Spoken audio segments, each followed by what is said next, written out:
everyone, welcome back. My name's Nicole. Welcome to my other YouTube channel. Today I am talking to you about my top 8 favorite books. Now, if you're thinking, Nicole, why not make it a round number and say 10? That is because I did not want to artificially include anything on this list. These books are my 5.5 out of 5 stars. These books are not just good, they are delightful. They are not my favorite series, they are good on their own. My favorite standalone, or could stand alone if you read it, books. Yes? Okay, let's get started with this. The first one is Us Against You by Fredrik Backman. Yes, this is a sequel to another book, but for my book club, consisting of me and 2 friends of mine that has read 1 book so far, we're actually reading the second one right now. We just read Us Against You. I'd read Beartown, the other 2 hadn't, and they loved it even though they hadn't read Beartown. And I think that this is better than Beartown. Fredrik Backman has such beautiful prose. It's beautiful and it's simple and it's gorgeous. I have okay, I'm really bad, but I turned the pages over everywhere where there was a phrase or something that I loved, and you can see so many of them in here. So I also underlined, whoops, this is not a library book, we're fine. Here's something. So how does it feel for a child to play hockey? It's not so hard to answer that. Have you ever been in love? That's how it feels. Just the way that he conveys emotion is gorgeous. The dialogue is simple and yet it's so profound. One of my favorite lines in here is, because people make mistakes, comma, Maya, they just use their name in it, but it's such, he writes so simply, but the structure of his books make it that those simple lines, like, because people make mistakes, is impactful. And in addition to having gorgeous prose, the story structure is amazing. Fredrik Backman is one of the few authors, I think, that I've read who not only talks about things that might be difficult, but he balances everything that's bad with so much compassion, and his characters are so flawed, but they're so good also. And these books are generally about pretty tough topics, but even though there's all that awful stuff, there's so much goodness in here, and I think that his worldview is just so hopeful. And if I could write like Fredrik Backman, I don't even know, that would be the most amazing thing in the entire world. I'll never write Fredrik Backman, I'll write like Nicole Wilbur, but this is an amazing book. I was yelling at it in the middle. I was like, don't you dare, blah, blah, blah, blah, blah, because I was so worried for the characters. This has one of my favorite characters of all time in it. Oh, Benji. If you didn't know, I love Benji so much, and I was so into this book. I brought it to my master's class with me. Like, the second time I read it, I carted it with me to my class so I could read it secretly under my desk because I couldn't get enough of it, and that was the second time reading it. I would maybe read Beartown first before you read this, because you don't want to not be able to enjoy Beartown. You want Beartown to not be spoiled. But on its own, this is an insanely amazing book. All right. The next book on my list is Christmas Bells by Jennifer Schiaverini. This book is beautiful. So what it does is based around the carol, I Heard the Bells on Christmas Day, by Henry Wadsworth Longfellow. So it has 2 time periods. One of them is the 1860s, Henry Wadsworth Longfellow's time, and he goes through some really rough stuff. There's a lot of tragedy in his life, and then it centers in the present day, and it's centered around this church and this children's choir in this church. And you get the different perspectives of the director, the pianist, children in the choir, their parents, people who are listening, the nun, the priest, all this stuff. You get all of their different perspectives, and the choir is singing I Heard the Bells on Christmas Day. That's the point. But it is the most Christmassy, beautiful book.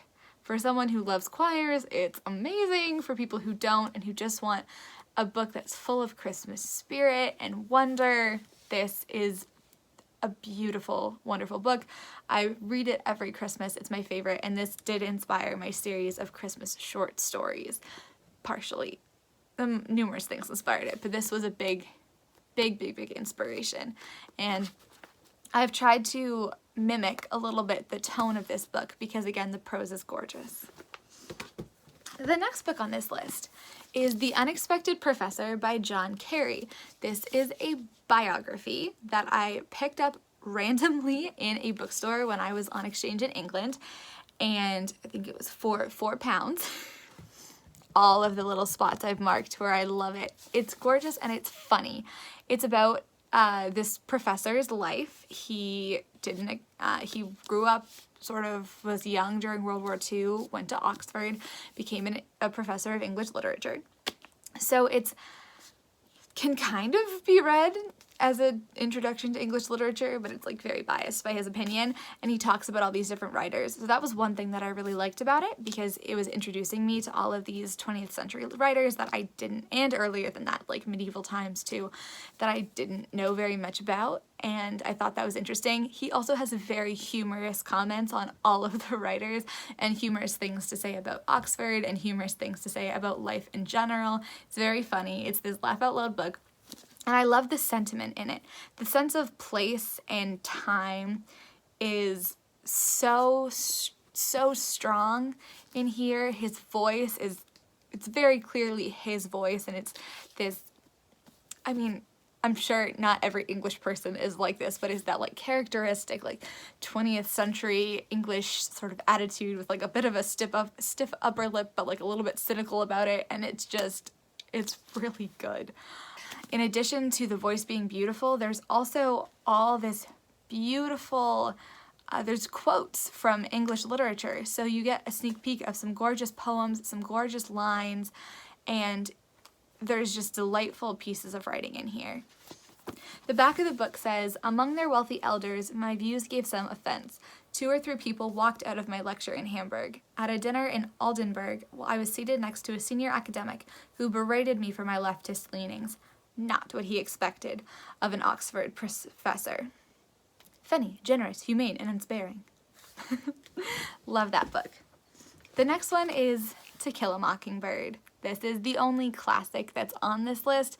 I love To Kill a Mockingbird.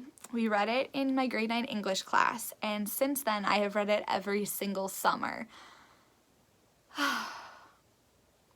It's because of Scout. Scout is the funniest, cutest, sweetest character ever. I love seeing the world through her point of view. I love when there's snow on the ground and she says, "Atticus, the world's ending, please help." I love her dynamics with her auntie. I love her dynamics with Cal. I love Jem. Oh, I love Jem. I love Atticus. I love Atticus. How can you not love Atticus? And I love, obviously, Boo Radley is an amazing character.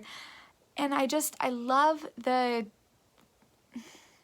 all of these books seem to have this really strong kind of author's worldview or hopeful kind of resonance from within them, and I think this one definitely does. What's the quote in this one? It's that the only thing that doesn't abide by majority rule is one's conscience. It's a very moral book, but it doesn't do it in a heavy-handed way at all.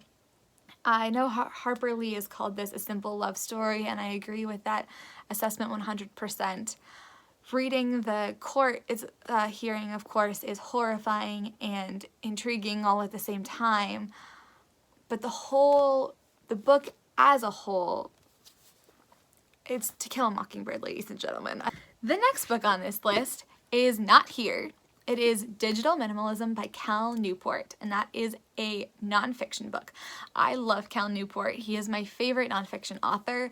I also have his How to Be a Straight A Student in University book, and I love that. I adapted the techniques in there very much so, and they were very, very successful for me. Cal Newport is a great nonfiction author because he is no nonsense and completely practical. He also uses science and papers, and he cites things in his book, and he records all the information, the scientific information, in a very clear way that anybody can understand, but you know it's cited, you know it's like a scientific approach to this problem. He does his empirical research, he does interviews. It's good. As a sciencey minded person, I don't like the nonfiction books that are kind of twiddling around in theory and philosophy and stuff like that. I like science and I like it grounded, and that is the best self-help book or practical guide or whatever you want to call it for that I have found. The digital minimalism book will really change how you think about your phone. I've considered for a long time doing a whole video about my journey with digital minimalism, because I have tried to put in the tips in the book. Basically, it's on this list because it has changed how I think about technology. It is an amazingly written the nonfiction book. Honestly, he'll put summaries with tips at the end of every chapter. He doesn't get super superfluous. He's to the point. He's excellent, and it's just entertaining to read. He's funny. I like it. The next book on this list is The Rosie Project by Graham Simpson. This book is hilarious. It's about a professor, named Don Tillman, and he is a professor of genetics in Australia, and he's in his 40s now, or he's 40, and he suddenly realizes that he wants to get married. The amazing thing about this book is the voice and the character. The character is someone who might be described as potentially having, like, I don't know if they use the word Asperger's anymore. They use it a little bit in this book. It's super scientific. He's not aware of a lot of different social norms. He just kind of takes things at face value, and it produces hilarious results. He's incredibly endearing. You know how smart he is through it, and I love that we're hearing this voice. It's also a good story. It's well written, and it's hilarious. This whole series, because there's 3 books, but this book in particular, funniest books I've read by far. So funny. All right, 2 more. The next we have The Song of the Dodo. As close as science writing gets to a thrilling adventure yarn. Wonderfully clear and direct, resonant, haunting, beautiful, stirring, and memorable. It's basically part kind of scientific information, science writing, part travel log, and then part history. It teaches you about evolution and extinction, starting from Darwin and also Alfred Russel Wallace. He doesn't actually take Darwin's view, he takes Alfred Russel Wallace's view of things. He talks about islands, and specifically how evolution happens on those islands, and then he travels to these islands to see it for himself, and he has all these really funny travel stories about things he's seen, and then he'll dive into history and talk about how certain animals went extinct, generally on islands. He gets into genetics, he gets into ecology, it gets into conservation. It's an older book by now, and I'm meaning to read more of him. I had to read it first for my grade 11 science class, which I did in Costa Rica, but I have since read it pretty much every summer since. I like to read the same books every summer, apparently. Science writing turns adventure yarn, and as we've established in this video, I like science, so I love this. And then the final book on this list. Ugh. They're just getting bigger, is The Goldfinch by Donna Tartt. This book won the Pulitzer in 20-something, I want to say like 2016, but I have a problem with remembering when things happened, so it may have been before then. What was this? Oh, it was copyright 2013. Okay, so maybe it won the Pulitzer, not the year that I read it. Anyways, this book is so good. Basically, it follows the story of Theo Decker, a 13-year-old New Yorker who survives an accident that kills his mom. That's just from the back. And then he goes off into this kind of adventure. It takes him to Nevada, it takes him to New York City, it takes him to Sweden, I think. Oh, and the the kicker of all of this, a small, mysteriously captivating painting has come into his possession. So, this is one of those books that I picked up because I was like, this is going to be great for my edification and instruction. And then there was all this stealing and crime and drugs, and I was like, oh, this is actually good. And then what I love about this book, I love the characters. There are so many, I want to like, oh, the little, what's his name? Oh, I can't even remember it. I think it's Gus. I think his name is Gus. There's this Russian character who I love to death. He is amazing. You know how in some books, the author will do some philosophizing for you? Like, Les Miserables.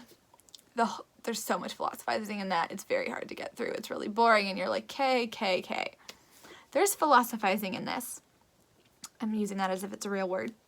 But it's at the end. And she writes it somehow that the philosophizing is like part of the plot. And when you get there, you're like, I must read this philosophizing. It's like as interesting as reading a car chase scene, this philosophizing and like theorizing. And I don't know how she did it, but it is remarkable and incredible that she did, and it is a joy to read. So those are my top 8 favorite books ever. Let me know in the comments what your favorite books are and why. I think that the reason I like all of these books is because of a couple things. It's not the story, which is strange, and that's something that I'm trying to come to realize in my writing. I focus a lot on story structure because I do need to learn story structure for novels. Without the story structure, it kind of sucks. But a lot of it comes from the point of view and the voice. It also comes a lot from the setting. There's a huge, like, very strong sense of place in all of these books, and a lot of specificity as well. It's not just a city here. It's Bear Town, and it's in the woods, and it's next to this town, and they have a rival with that town, and like all of the tiny little details make it. They make it. Specificity breeds universality.